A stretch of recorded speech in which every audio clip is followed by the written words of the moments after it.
Alright guys, BLM here, back with a new video, and in this video we're back talking about Survivor South Africa. And like I said I would do at the end of my Return to the Outcasts coverage, here I will be redoing my top 10 players of all time for Survivor South Africa. Now, to give context on my previous list, that list was made immediately after Island of Secrets, so since then we've obviously had 2 seasons, including obviously the first ever All-Stars season, which through that comes a lot of changes to the list, both in terms of obviously having a season of newbies to add on here, which ends up being a relatively strong cast of newbies, while also having the legacies of older players be adjusted due to the recent All-Star seasons. So again, I felt like it was definitely the right time to redo this list here. But before getting to the top 10, we'll obviously go through some honorable mentions. Now, these honorable mentions will essentially comprise of the people who are either on the previous list that aren't on that list before, or people who have played within the last 2 seasons, and this will allow me to talk about my thoughts on them now.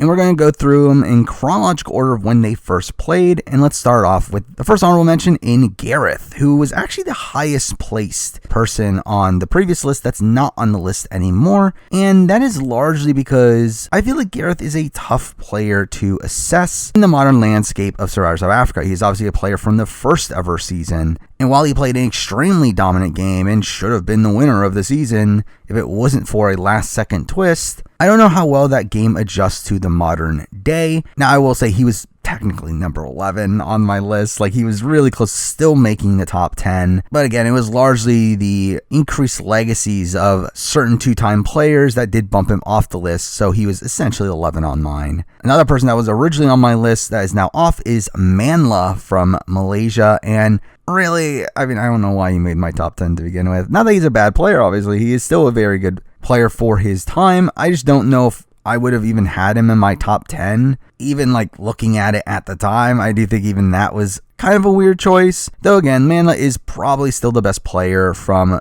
season 2. But again, when I readjust the list here, he was just an easy person to take off. No honorable mentions from season 3, so let's move on to season 4, where first we have the winner in Heike, and Heike was 6th place on my previous list. He is now off of it, and again, I think he plays a very similar game to Gareth. I think just worse in the fact that he was in and out of the majority more so throughout that game. So again, when Gareth isn't making the list, Heike probably shouldn't make it either. So again, it was easy to take him off. Another person that was on the former list at number 9 was Allison, and I still think Allison's probably one of the better one-time players from the old school era of South Africa. But now in this era of having seen players play twice and played well both times, or players that played completely dominant games, I really just couldn't keep Allison in the top 10 there. Next up, the first person we're going to be talking about from Return to the Outcasts, we're going to talk about Tajan. Now, realistically, Tajan was like on the border of my list last time. He was someone I wanted to crack in the top 10, but didn't. And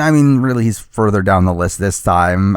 His legacy, I do think, took a bit of a dip after Returning Outcasts. Mind you, I do think it's still impressive that he was able to get 7th place twice now. That means he made 2 solid runs on the 2 appearances he's had. The problem is that his latest run was just really mediocre, filled with a lot of doofusy moments, and his actual downfall is pretty bad. So again, didn't crack the top 10. Now moving on to champions, and another person that was in my top 10 last time that isn't on now is Xavion. And Xavion, I still think, is a pretty solid player. However, again, it's another one that had to be taken off just due to the amount of players that have now played twice and played well twice. If Xavion was on this season and had a decent run, I think he would probably still be in the top 10. I think his first appearance is a very interesting one, where he has this interesting run of playing from both the top and the bottom, and he actually plays from the bottom pretty well, though it does get cocky while in power, but still a solid player, but again, did not crack the top 10. Another player from Champions that is now an honorable mention because of his appearance on Return to the Outcasts is Phil. And again, Phil would have not been anywhere close to contention before Return to the Outcasts, but now after Return to the Outcasts, I think he deserves an honorable mention here. Now, at the end of the day, again, was he anywhere close to the top 10? Not really. I think Phil is still a very messy player, and while he was playing very well for first 2/3 of the season, I really think his back third was really bad, and mixing that in this kind of mediocre Champions run as well, again, he just did not crack the top 10. Now moving on to Philippines, again, a couple honorable mentions, both of them coming from the latest season. First up, we do have Tony, and Tony is one of these players that has now shown some consistency.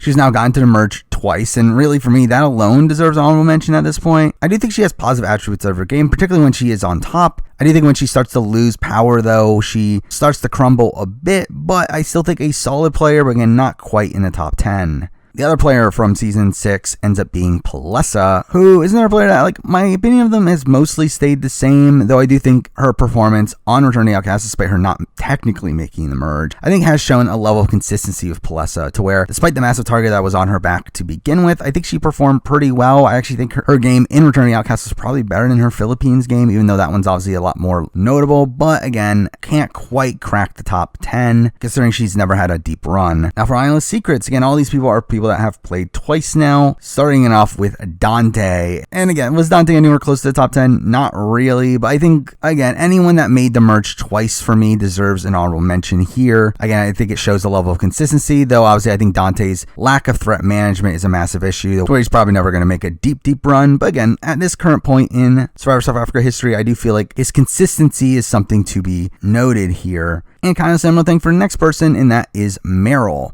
And Meryl is a person that I do think my opinion of them has gone up slightly since Return of the Outcasts. I mean, I think she kind of lived up to the potential that I thought she had, though again is another one that struggles with threat management, and through that will have a tough time actually getting to the very end. And due to that and not really having a super deep run as of right now either, like, I couldn't really put her on the top 10. Last person for Islandless Secrets, this is another one that, like, again, wasn't that close to making the top 10, but I think is someone to be noted here, and that is Felix, who, again, has a very bad run on Islandless Secrets. I mean, the fact that he is even an honorable mention here is mind-blowing to me, considering how bad I feel like he played his first time around, but I feel like he turned that around his second time around. I think he is, like Phil, someone that had a massive improvement. Now, at the end of the day, it didn't seem like the jury was fully on board with him, and then also, despite him executing the Steffi blindside, which is one of the best moves of the season, and later the Meryl blindside, I don't think the Meryl blindside in particular was a move that was good for him. So it's like, I do think his legacy is definitely better than it was the first time around, and also he pulls off one of the best moves in the entire season, but again, not enough to crack top 10. And finally, we're going to be talking about the players from Immunity Island. Again, all these people were people I considered for the top 10, but did not quite make it. First up, we got to talk about the winner in Nicole, who I have obviously been very outspoken on the fact that I do not think Nicole played that good of a game. However, considering the fact that she was playing from the bottom for a lot of that season, and considering her early game was actually not that bad, considering she was playing from the top, I do think it shows some flexibility in her game. But again, for me, not enough to quite crack the top 10. Next up, we're talking about the runner-up in Anela. And Anela, again, I guess I'm higher than most people on Anela. I mean, not that I think Anela is that good of a player, but I guess just everyone thinks he sucks. Again, for me, I do feel like Anela was a lot more integral to the end game of that season than Nicole was. Though obviously has a very rocky game, probably more highs and lows than Nicole has, and his inconsistency for me left him off the top 10. Next up, a bigger contender for me, and that person is Chappies. And Chappies is a person I think would have hovered around the top 10 before Return to the Outcasts. I think he definitely might have cracked into that 10 spot, but after Return to the Outcasts, I just feel like there's not really any room for him. I mean, he's obviously one of the best physical competitors in the history of the show. He is still a pretty strategic player, even though, again, the validity of that strategy is very questionable. But Chappies, I do think, is a solid player, but I think the fact that he was largely ineffective in a lot of things he tried to do and ends up being such a massive social pariah, ends up leaving him off the top 10 here. Next up, the person from Immunity Island that's not in the top 10, that was probably the closest to making the top 10, and actually probably was in the top 10 before Return to the Outcast, is Tyson. And again, Tyson's another player, again, mixed bag. I think there's definitely some massive negatives from Tyson's game, but I do think for the most part, he did play pretty well. I think he was solidly positioned for a lot of the game. He pulls off one of the biggest moves in the Marisha boot, and while he kind of gives up by the end, I still think he played a solid game. Is a solid player, but again, did not quite crack the top 10 here. Another honorable mention ends up being Anesu, and Anesu's a player that I feel like if we did see her end up playing again, I feel like she could easily crack the top 10. I think her first appearance is actually pretty strong, especially considering the fact that she kind of gets screwed over by a twist, to where Tide Destinies kind of forced her hand and not flipping when she wanted to, and through that gets taken out the following round. Outside of that, again, I feel like Anesu did play a pretty strong game, but again, not enough to crack the top 10 here. And the final honorable mention to talk about is kind of barely one, but again, we'll still talk about him, and that's Rainier. Again, I think Rainier wasn't really close to cracking the top 10, but is a player that did seem to be in the power position for a a lot of that season. Coming into the merge, it felt like he was the best positioned in the game, and while he does get outplayed by the likes of Tyson and Kieran at the merge vote, even despite that, he seemed to be one of the people that they wanted to keep around the longest until the Tide Destinies twist came up. So while he wasn't that close to cracking the top 10, I do think he is a solid player. And another one like a Nesu, if he were to play again, I could definitely see him cracking the top 10 there. But there you go. I mean, that's all the honorable mentions. Now let's get into the actual top 10 itself, where here we do have 5 new players that cracked the list and also some changes outside of that. So let's start off at number 10. At number 10, a player from Return of the Outcasts, one that definitely bolstered his legacy, but to be honest, probably not as much as it should have considering his placements. At number 10, we do have Shane. And Shane ends up being kind of a mixed bag for me on Return of the Outcasts. I mean, I think at the end of the day, he ends up having the highest average placement out of any of the 2-time players at this point, and by a decent margin.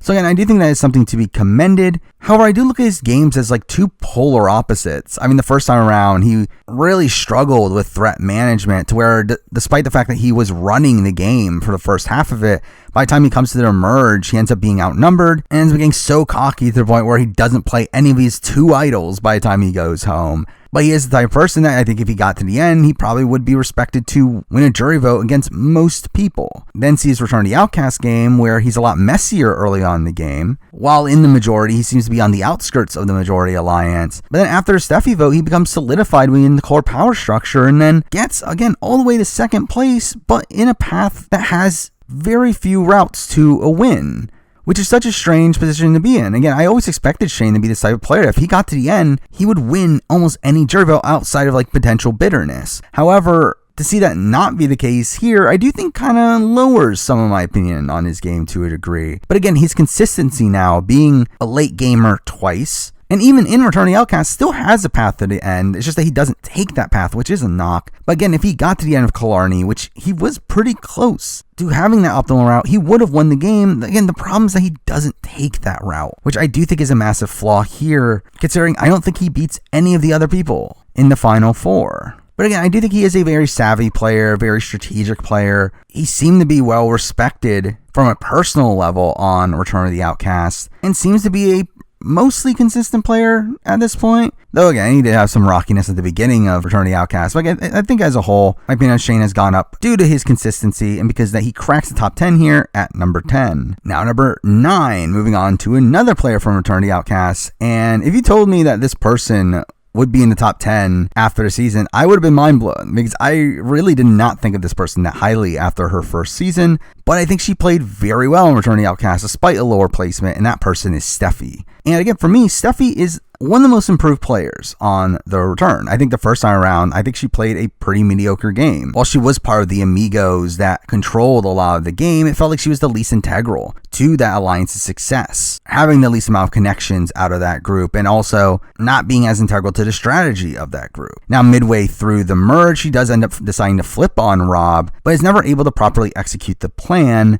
And when she finally gets the opportunity, Nicole ends up flipping on her instead. And even beyond that, even if she had gotten to the end, she doesn't win a jury vote. No one really liked her on the jury. So again, I think all those things are pretty bad. While she did show the game ability and the killer instinct to flip against the biggest threat in the game, the fact that she was never able to actually execute on that is definitely a flaw there. So again, I did not think of her too highly coming out of Island of Secrets, but coming into Return of the Outcast, I think she greatly improved her game. And she ends up becoming a much more likable social presence. She ends up being in the center of the entire game coming to emerge, being poised to be the one that would run the game from that point forward. However, I think a couple flaws to note here are, I don't think she exudes much strategic prowess, to where while she isn't the worst strategic thinker in the world, I think on Return of the Outcast, I don't think she did enough to try to get her way, to where there are points where she just goes along with the majority instead of trying to get the route that actually optimizes her path moving forward. I mean, particularly the Tony round is one to note here, to where I do think her taking out Tony is something that was largely detrimental to her game, especially considering it keeps in the likes of Felix, Phil, and Dino, who do eventually flip the game on her.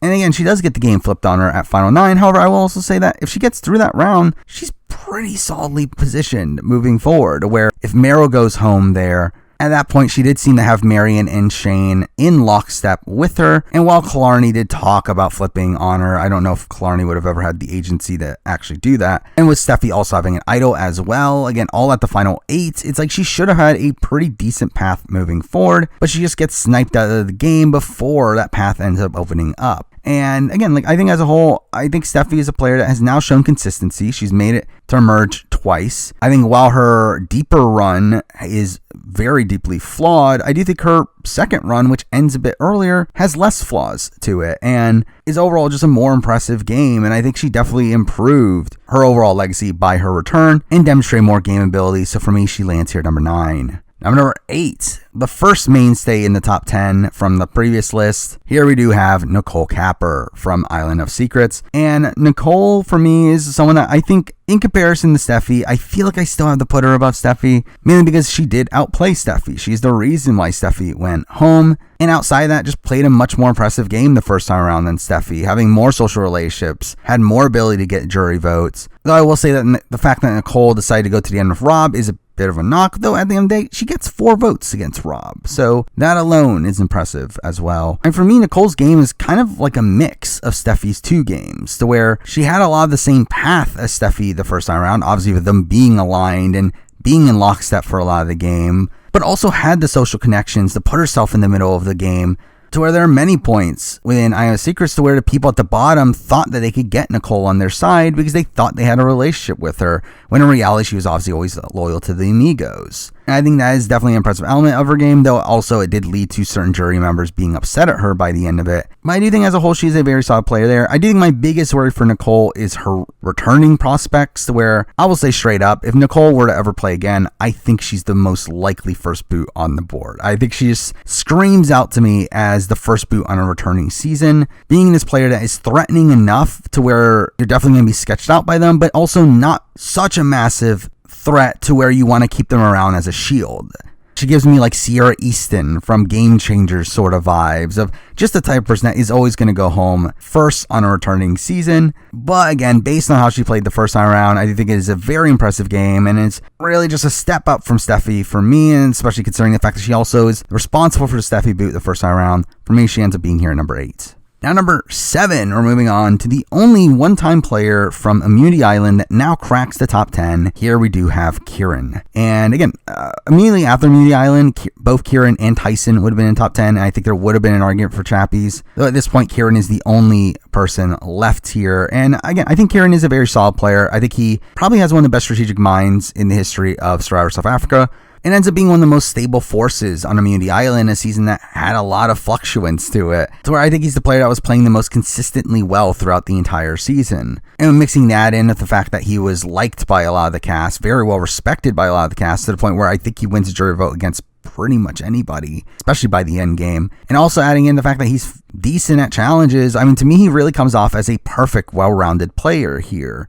Mind you, that another one that on a return, I don't know if it would be considered too threatening by that point, but I do think his first time around, he did play a very impressive game, despite the fact that he came in 5th place, which tied for Steffi is the highest placement for a person on this list. But considering the fact that he also kind of gets screwed over by Chappie's immunity run, where because of that, I feel like it gave him really no leverage towards the end of his game. I do feel like as a whole, again, I think Kieran is a very strong player, very consistent player, very well-rounded player. And because of that, for me, he's here at number 7. Now, number 6, we're moving on to the second highest placing player from Return of the Outcasts, and here we do have Marion. And Marion takes a big jump here. Like, obviously, her first time around, I think she played a solid game. I think she was the best merge boot in the history of Survivor South Africa, but still not anywhere close to the top 10, largely due to her placement. However, now on the return, coming in 3rd place in a position where she beats anybody in a jury vote, that definitely obviously elevates her position here. And I considered putting it higher. I think the reason I didn't is because I just don't see a path for her to the end. I think that is the big issue, is that despite the fact that she was this massive jury threat, no one was taking her to the end. Mind you, she optimized her path by getting the final 3 with Shane, who was probably the only person that would even consider taking her to the end by the end game, but still no one wanted to go to the end of her because they knew how threatening she was. So again, there is a lack of threat management on that sense, in the fact that she just wasn't that good at challenges, to the point where she was probably never winning that final immunity challenge. I think that is pretty damning, to where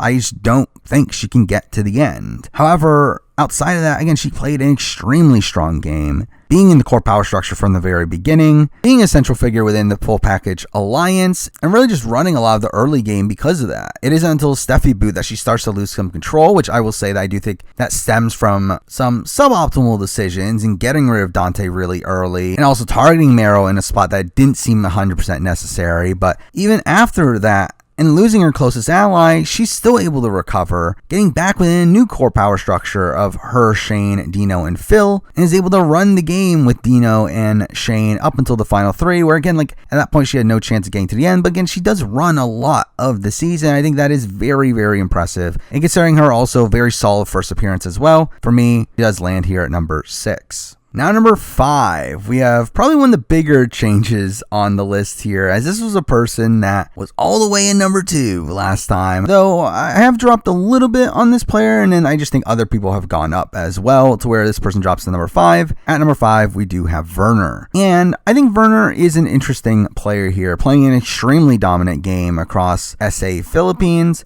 but one that obviously gets taken out at the final 4, 2 rounds before the end. And I think the fact that he gets taken out there in a position where no one was really taking him to the end is, again, a similar case to Marion, where despite how much control he had in the game, which I do think he had more control in the game, which I do think he has a similar level of control in the game as Marion, probably even slightly more of a stranglehold up until the tail end of his game. He also has the same issue of threat management, of no one wanting to take him to the end. Well, also, I think an issue here is the fact that he wasn't even necessarily the biggest threat. Now, I do think at the end of the day, they probably would have rewarded him with the win. However, there was a lot of anti-Werner sentiment on the jury to where I don't know for sure that he would have won in the way that I am for sure that Marion would have won had she gotten to the end. So I feel like that is something I'm a bit hesitant on with Werner. And also I feel like he underestimated the players like Tom and Jean, thinking that they were going to be fully loyal to him when in reality they obviously flip on him. But again, he does play an extremely dominant game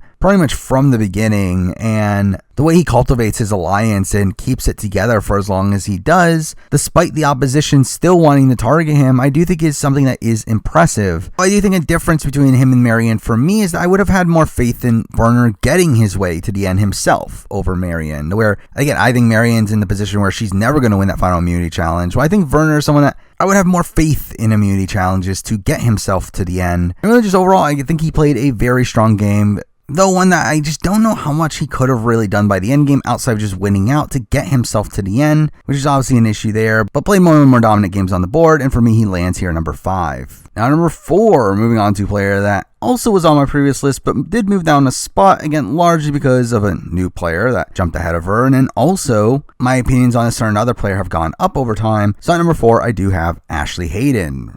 And my opinions on Ashley Hayden have mostly stayed the same. It's not like my opinions on her have changed. Again, I do think I would have her above Werner at this point, but that's, again, mostly because my opinion of Werner has gone slightly down. I think Ashley Hayden is still one of the most well-rounded players in the history of the show. Again, challenge beasts, won a record-breaking amount of competitions for a woman, has one of the best strategic minds in early Survivor South Africa history, and also seemed to be very well liked while on the island. I do think obviously the things you have to call her out for are her jury management with the people that she was close to, particularly like a Kaz. I think she kind of just burns his jury vote. Also, I think her decision on who to take to the end is really asinine, where she decides to take Gigi over Proverb in a decision that I think loses her the game. And one that seems even more ridiculous when Gigi came from the opposite tribe and was obviously going to get the votes of her former tribe members. But again, those are still the same issues I had last time. For me, my opinion of Ashley Hayden has mostly stayed the same. I do think, in comparison to Werner now, I would say that considering her optimal play to open up all these paths for her to be taken to the end, I think is more impressive than Werner, even though Werner would obviously more likely win a jury vote, while Ashley Hayden didn't win her jury vote situation. But even then, I do think if this was modern day Survivor South Africa, I think she would win this jury vote. I think a big issue here is the cast that she was playing with, and the fact that she was playing in a cast of celebrities, people that didn't know the game of Survivor, and she ends up being one of the few fans on the season, which really is a double-edged sword. I mean, it is a positive for her in the sense that, again, I think those style of players are not going to respect her style of game, while I think most casts would have more players that would respect her game. But also, I do think it shows that she played against a weaker field of players that did not really care about the game of Survivor and were more so there for managing their reputations. And while I'm not the type of person that talks a lot about the quality of cast when assessing a player, I do think this is kind of a unique situation, the fact that this was obviously a cast of celebrities. So I do think that's a factor in really all of this, both the positive and a negative. But at the end of the day, my opinion on Ashley Hayden has stayed mostly the same, and because that she lands here number 4. Now number 3, the highest placing new player to be added to the list here, ends up being a bit of a strange one. However, they are the winner of the most recent season of the show, and here we do have Dino, the winner of Return of the Outcasts, and also a pre-emerge boot from Immunity Island, which is what makes this so strange to place him so high here, considering obviously he had a mostly mediocre run his first time. While not entirely bad, it was one where he kind of found himself on the outs pretty early on and was shown to be largely paranoid and overplayed his hand. And while he does eventually get swap screwed, which is, to be fair, actually probably one of the better ways for him to go out, as I don't know what other option you really have. Which, I mean, to be fair, is probably one of the best ways for him to go out from a player ranking perspective, as I don't know what other options he would have. I mean, it was still like a mostly just meh run there. But I do think the improvements he brought to his Return of the Outcasts appearance do leave him this high here. He is the winner of the first ever All-Star season, and not in a way where he just falls into a win or wins due to people not wanting to vote for the other person. He's someone that actively maneuvered his way through the game in a very impressive way. I think Dino's game here is such a masterclass in threat management, especially when he had an inherent target on his back. He had many people looking at him as one of the strongest players on the pre-merge tribe, and while I will say I do think he benefited from pregame, really most people do on a returning season, and I don't really think that pregame had a major impact on a lot of the more impressive elements of his game, to where a lot of the people that he would have pre-gamed with went out relatively early anyway, the likes of Teresa and Pinty and Tony. So and for me, that's not really a factor here, and I do think Dino as a whole, again, played a pretty impressive game, and it's one that I do still find tough to really reconcile with on where exactly he would land in a winner ranking in the grand scheme of things, considering the fact that he's like rarely the person calling the shots on the season, especially after the swap, where like he is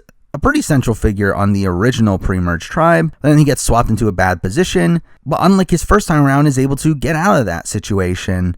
Almost pulls off a massive blindside on Dante that only gets ruined by the fact that Phil switches his vote at the last second, and is still able to play a decent game in self-preservation mode up until the Steffi boot. To where, again, while he's not the one that's the major instigator of that move, again, I would give Felix a lot more of the credit there, he's still one of the people that's the most benefited by that move. And the Meryl blindside as well was another move that greatly benefits him, despite him not being the main orchestrator of that move, but still does have involvement in its execution. But from that point forward, again, he's able to get back into the core power structure to where he impressively gets Marion to be extremely loyal to him, to where they bond over their super fandom, and through that, he's able to survive the Killarney vote. He's able to essentially take Phil's spot in the game, where Phil becomes a social pariah, while also surviving the Killarney vote, which is very impressive considering how openly of a goat Killarney was, and how Shane takes out the only person that he could possibly beat to keep Dino in the game. So again, all that is really impressive. I mean, to me, Dino plays an extremely impressive winning game, though one that isn't fully in control, and one that did have less control than the top two people we'll be talking about. But to be honest, I think there would be a debate for him being the best player of this top 3 if it was not for the fact that he had his poor performance the first time around. To where if he was only a one-time player and played a game of the quality of his second time appearance, I do feel like Dino would debatably be the best player in Survivor South Africa, with how expertly he played from both the top and the bottom, something you rarely see in a player across one season. But because of his first appearance, I feel like it's tough to reconcile him being the best player in the history of the show, unless he were to somehow play again and also do very well on the return. But as of right now, I do feel like I do have to leave him here at number 3.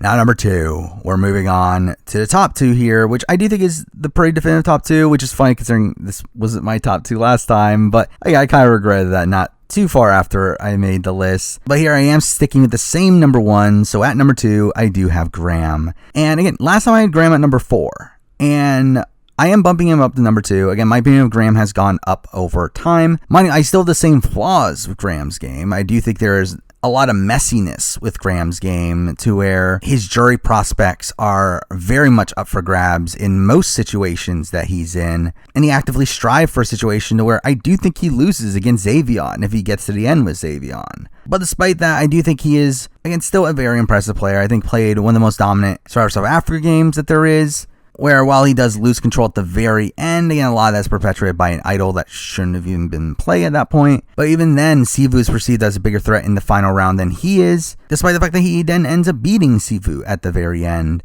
And also, he is just a very active player, and he's not a player that's going to let himself be on the bottom. Again, we saw that where at the beginning of the game, he saw Xavion taking control of the tribe and he decides to create the counter alliance against him, blindside Xavion, but then befriends Xavion to the point where they become in lockstep moving forward. And while I do think he has some poor jury management with certain players, those players do end up still voting for him. I do think his blindside Moira is not a good move, realistically, but again, it still works out for him, where she does become one of his biggest advocates on the jury. I do think the flexibility that he demonstrated in the game is very impressive. It's just, again, I think it is still mixed with some flaws that are still there, and again, that is why I did put him a bit lower on the list last time, though I do think in comparison to the rest of the SA players, I think the fact that he still pulls out the win by the end of it and had a lot of control throughout most of the game is still very impressive. And considering he did it on his first time without having a mediocre other performance like Dino has, I do feel like I have to put him above Dino, even though realistically I probably have more issues with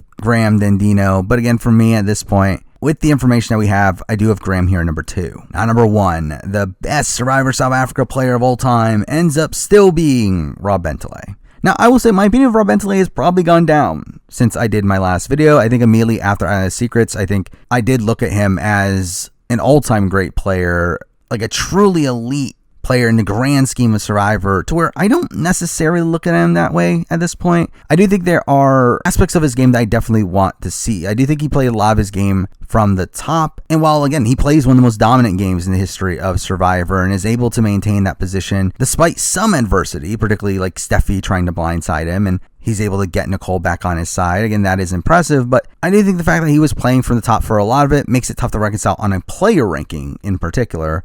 So again, I do think when you're assessing a player over someone's winning game, I do think you should necessitate how they would do on multiple appearances. And considering the amount of variance that there is in the game of Survivor, I do think you have to factor in how they play when in the majority and also how they play when they're not in the majority. And I think for Rob, someone that we saw in the majority for most of the season, the one time we see him truly not be in the majority is a position where he was still poised to be one of the targets coming into Tribal, but just never went to Tribal after the first swap. I think that is something that does raise some question marks for me. But again, it is his complete dominance of the game that is extremely impressive, and the way that he was able to maintain the people on the bottom, making up fake advantages to make sure they don't try to flip the game on him, using Doral as a spy that would give him information, and also keeping the amigos together to where at the point where one of them decides to flip, he's able to flip the other one back to his side to take out Steffi. So again, I think all that is very impressive. And when we add in the fact that I think he is another very well-rounded player, again, I think a very strong strategic thinker, even though, again, I think an issue here is how honor-bound he is. I do think he tries to play the game